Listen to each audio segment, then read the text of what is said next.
الحمدللہ رب العالمین والعاقبۃ للمتقین والصلاۃ والسلام علی رسول الکریم اما بعد۔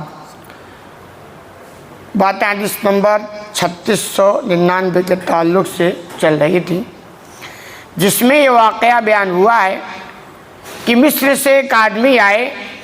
اور انہوں نے عبداللہ بن عمر سے عثمان رضی اللہ تعالیٰ عنہ کے تعلق سے چند سوال کیے، یعنی ان کو جو غلط فہمی تھی یا غلط جانکاری تھی اس کو لے کر عبداللہ بن عمر کے پاس آئے اور کہا میرے ان سوالوں کا آپ جواب دیجیے۔ تو وہ سوال جب کر لیے قال ابن عمر، تو عبداللہ بن عمر نے کہا تعال ابین لک، آئیے میں اس سوالوں کی تفصیل آپ کو بتاتا ہوں، یعنی یہ جو غلط فہمی آپ کو ہوئی ہے اس کا جواب میں آپ کو دیتا ہوں۔ کہ اما فرار یوم احد فاشهد ان اللہ عفا عنہ وغفر اللہ۔ بہرحال عثمان کا غزوہ احد کے اندر فرار اختیار کرنا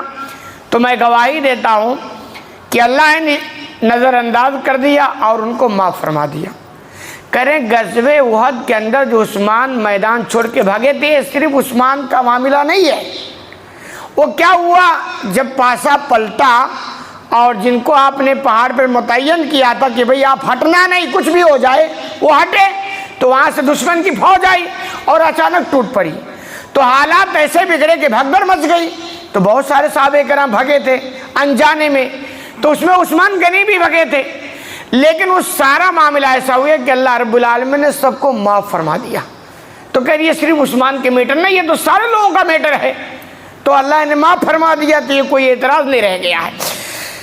کہہ رہے ہیں وَأَمَّا تَغَيُّبُ عَنْ بَدْرٍ، اور بہرحال آپ کا بدر کے اندر غائب رہنا، شریک نہ رہنا، یعنی دوسرا سوال ان کا تھا کہ غزوہ بدر کے اندر بھی عثمان شریک نہیں ہوئے تھے۔ فَإِنَّهُ كَانَ تَحْتَهُ بِنْتُ رسول اللہ صلی اللہ علیہ وسلم وَكَانَ مَرِيضًا۔ تو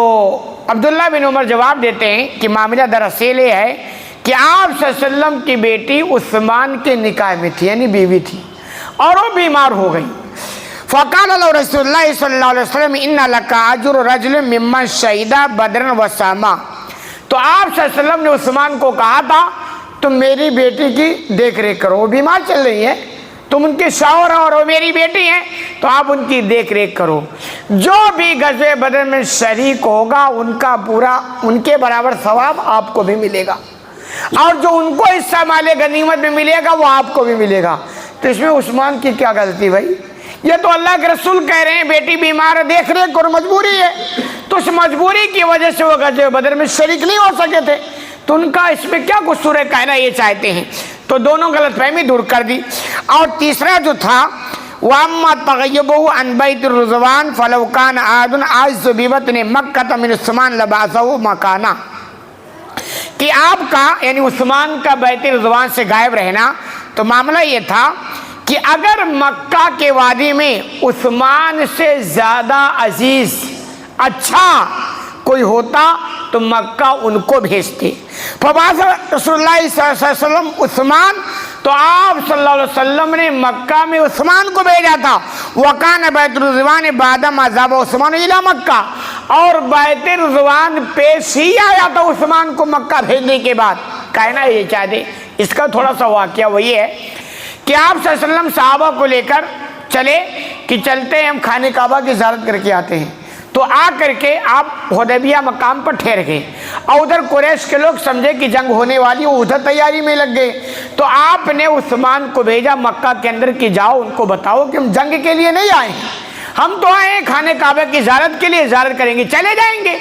تو کیا ہوا، ان لوگوں نے عثمان کو وہاں روک لیا۔ جب وہ روک لیا تو یہ خبر پھیل گئی کہ عثمان کو کفار مکہ نے شہید کر دیا۔